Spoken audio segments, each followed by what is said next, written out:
Olá, meus irmãos, Deus os abençoe, em nome de nosso Senhor Jesus Cristo. É um grande privilégio estar aqui para mais esse comentário. Hoje eu quero comentar alguns parágrafos da mensagem A Era de Éfeso e também ler um parágrafo da mensagem Um Paradoxo, pregada em 65. Essa mensagem, Um Paradoxo, fala da preciosa promessa de nosso Senhor Jesus Cristo, revelada pelo profeta de Malaquias 4, de que haveria um novo Efésios, no sentido em que Jesus Cristo, o mesmo ontem, hoje e eternamente, estaria manifestado em meio do seu povo. Veja esse grande mistério da abertura da palavra. Porque o que é a abertura desses selos? É a revelação de Jesus Cristo. É a revelação de Jesus Cristo durante as 7 eras da igreja, mas mais propriamente a revelação de Jesus Cristo em nossos dias. Veja, quando João, ele esteve aqui nos dias do Senhor, no dia do Senhor, disse ele, fui arrebatado em espírito para o dia do Senhor. E ele veio aqui, no tempo do fim, veja, numa visão ou num transladamento, como quiser. Veja, e ele foi ministrado pelo mesmo anjo que tem ministrado a nós, o Espírito Santo. Veja, e o Espírito Santo usa um homem para poder ministrar a sua palavra. Veja, e João então toma todas aquelas revelações e ele as coloca dentro de um livro, o que a gente chama de o livro de Apocalipse. Veja, e esses mistérios estão selados com 7 selos. Veja, todos os reformadores do passado, eles conjecturaram, eles tiveram suas próprias interpretações, pensaram que isso era aquilo e aquilo outro, e nunca conseguiram chegar a conclusão nenhuma, porque o livro estava fechado. Porque, veja, a forma como Deus fechou o livro foi pela forma como ele foi escrito, em símbolos, em parábolas, em histórias. Veja, e esses símbolos careciam de serem revelados, e não podia ser revelado antes que chegasse o 7º anjo, porque seria nesse tempo a mensagem do 7º anjo. Veja, ele não traria nenhuma mensagem nova, mas ele viria juntar os cabos soltos e revelar os mistérios que estavam dentro do livro. Porque, lembre-se, o livro está escrito por dentro e por fora. Por exemplo, por dentro diz que saiu um cavaleiro montado num cavalo branco, e ele tinha um arco em sua mão, e ele tinha uma coroa em sua cabeça, e saiu para vencer, e foi vitorioso. Isso é o que está dentro do livro, mas o que está fora do livro. É aí então que Deus traz o profeta de Malaquias 4, para tomar a história, tomar os eventos, tomar os fatos, e juntá-los com a profecia, e dizer, essa é a interpretação. Então esse livro esteve fechado por todos esses anos. Aquilo que os reformadores não conseguiram revelar.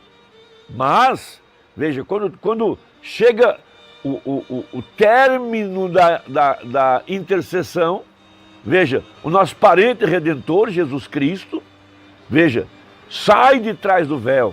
Ele se apresenta agora como nosso parente, como nosso redentor, porque ele pagou o preço, preencheu cada requisito da Escritura, tinha o amor no coração.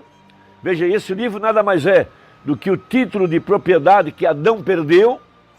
Veja, esteve lá nas mãos de Deus por todos esses anos, até que se apresentasse um parente redentor. Então veja, a graça, veja, nenhum homem podia fazer, mas a graça proveu um redentor. Veja, agora o nosso parente redentor toma o livro da redenção. Foi por isso que João chorou, porque não havia ninguém digno. Mas quando se apresenta o digno, o nosso parente, Deus mesmo em carne humana, e toma o livro na mão, todo o universo, céus e terra, entraram num grande jubileu, porque tinha chegado o ano da libertação, o ano da vitória.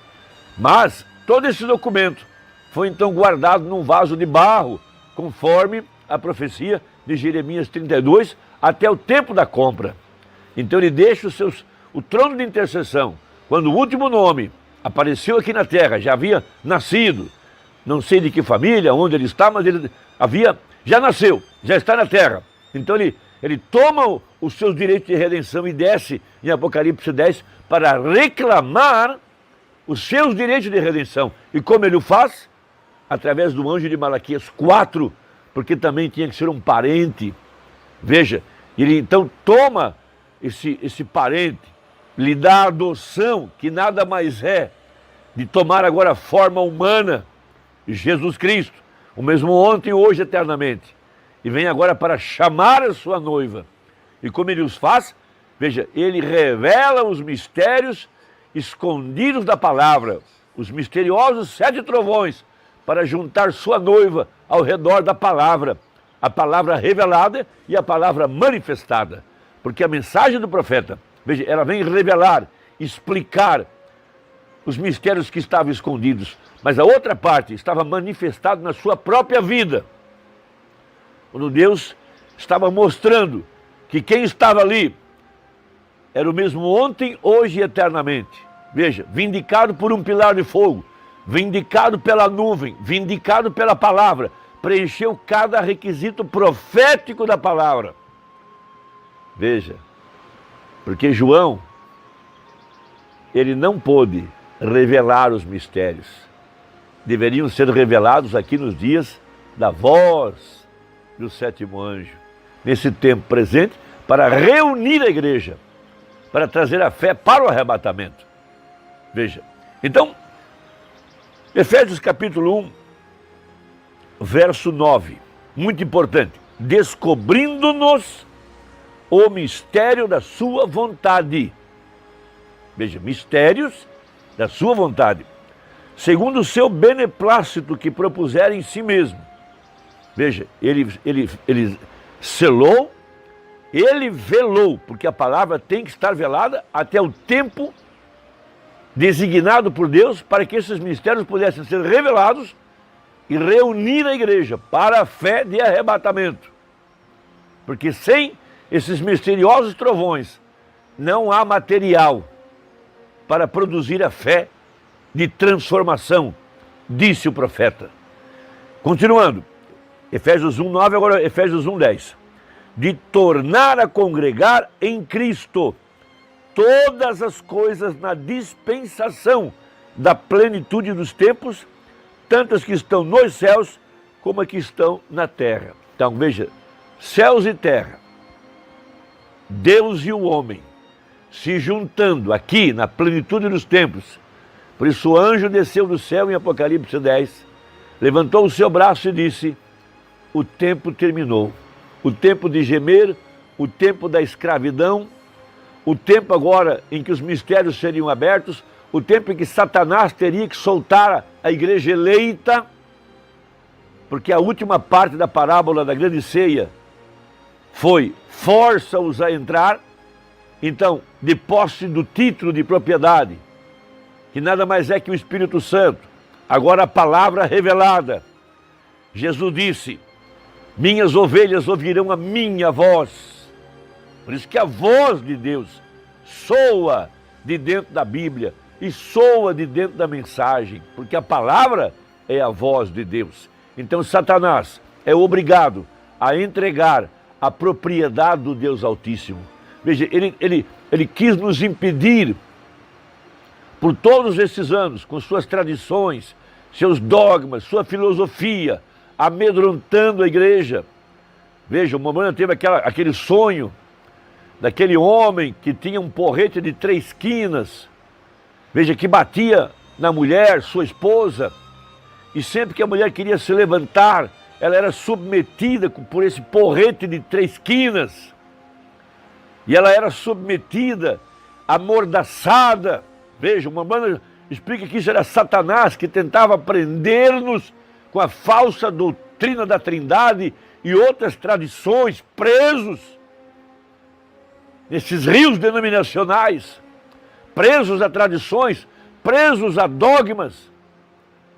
Então vem agora o nosso parente redentor, com o título de propriedade, e ele expulsa o invasor, expulsa Satanás, e hoje então nós estamos livres para servir a Jesus Cristo, a palavra, E ele disse, aquele que é santo ficará mais santo.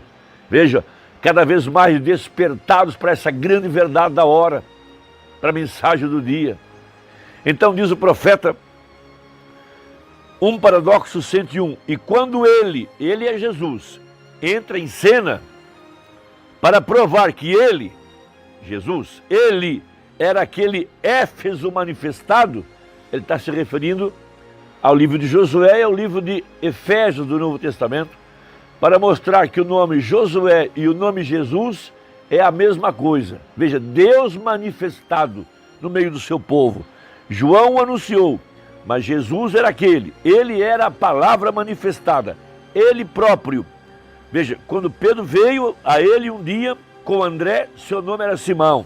E quando Jesus, ali de pé, nunca tinha visto homem em sua vida, ouça atentamente, quando ele parou ali e olhou para o homem, ele disse, seu nome é Simão e você é o filho de Jonas. Isso era um paradoxo. Com certeza era, certamente era um paradoxo. Esse foi todo o ministério de William Branham. Quando aquelas filas enormes de pessoas passavam na plataforma, ele estava apto para dizer o nome das pessoas, de onde elas estavam vindo, qual doenças estavam padecendo e assim por diante, porque ali estava a palavra, feita carne. Esse é um paradoxo. Dizem que é impossível, mas aconteceu. A palavra de Deus é viva e eficaz e ela discerne os pensamentos do coração. Essa é a mensagem, essa é a Bíblia. Esse foi o ministério do Filho do Homem. O sinal do Messias. O Urbano não é o Messias, o Urbano está morto. Ele não ficou até a hora do arrebatamento. Mas há uma igreja de pé que tem ficado aqui e tem tomado o livro da mão do anjo. O mesmo anjo que ministrou a João. Veja, esse anjo é o Espírito Santo, é evidente, mas através do sétimo anjo, o mensageiro para a última era. Então veja, página 62 da mensagem A Era de Éfeso, tomando Apocalipse 2, verso 1, rapidamente. Isso diz aquele que tem na sua destra as 7 estrelas, só isso. Que anda no meio dos 7 castiçais de ouro. Este é aquele de quem é dito, esse Jesus é Senhor e Cristo. Aí está ele, o único e exclusivo Senhor Deus Todo-Poderoso. E fora dele, veja, não há outro. Aí está ele, o Salvador. Jonatas 2,9 diz, do Senhor vem a salvação. Andando no meio das igrejas, através das 7 eras. Veja, o que ele foi na primeira era, ele é em todas as eras, para cada crente. E ele é Jesus Cristo, mesmo ontem, hoje e eternamente. O que ele fez uma vez, ele ainda está fazendo e continuará fazendo. É o que as 7 vozes vieram revelar. Jesus no meio da igreja, como filho de Deus lá atrás, mas hoje como filho do homem. E aqui está um novo Éfeso. Veja, a palavra se tornou carne e ela manifestou o mesmo que ele fez há 2000 anos atrás. Não foi William Branham. William Branham era somente a casca, o de dentro é o grão. O grão é Jesus Cristo. Veja, esses mistérios estavam fechados. João, há 2000 anos atrás, não pôde revelá-los. Ficaram fechados por 2000 anos. Mas aqui nos dias da voz do sétimo anjo, porque o selo é Jesus Cristo. E o sétimo anjo veio revelar o Filho do Homem. O de fora é um homem, o de dentro é o Filho do Homem. Esta é a mensagem do profeta. Que Deus te abençoe e até a próxima, se Deus quiser, em nome de Jesus. Amém.